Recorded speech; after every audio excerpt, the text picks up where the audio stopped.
Assalomu alaykum barcha obunachilarimiz. Navbatdagi mana temir qafaslarimiz tayyor bo'ldi. Obzorni sizlar bilan bo'lishamiz. Kattalar hamda tovuqlar uchun tayyor bo'ldi. Qafas g'ildirak rolinglar bilan harakatlanadi. Juda ham chiroyli holatda tayyor bo'ldi. Ranglar mokri, oldiga ko'z qalin sitkalar tortganmiz. Oldi tortichkalari, razmerlari bo'yi 2 metr, uzunligi 1.45, yon tomoni 1.10 cm va ichlarida mana bunday go'zal holatda uyalari mavjud. Tepada stiklavatlar qo'yganmiz. Jami 16 ta gnezdo, bitta qo'nog'i joylashgan ichida. Pastlarini apshka bilan qoplaganmiz. Yomg'irda ham ularni qafasimiz juda ham baquvvat holatda bo'ldi. 2 dona shuni o'zidan mana tayyorladik.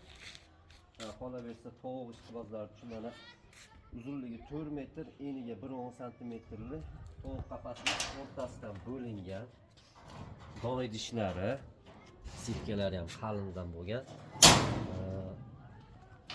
30 ta, 25 ta katta tovuqlarni bemalol o'z bag'riga sig'ib oladi qafasimiz. Ichkaridan turib tuxumini olib foydalanish mumkin. Ichiga kirib o'tirilmaydi albatta. Mana bu yerdan olib foydalanish mumkin. Tomlari, latuklarini ham baquvvatidan qo'yganmiz. Ranglari mokri.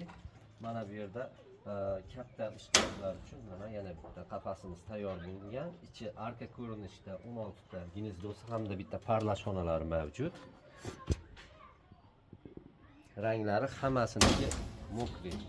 Kimga shunday xizmatlarimiz kerak bo'lsa, mana bu yerda ham tovuq qafaslarimiz bor. Murojaat qilishlaringiz mumkin. Rahmat hammaga.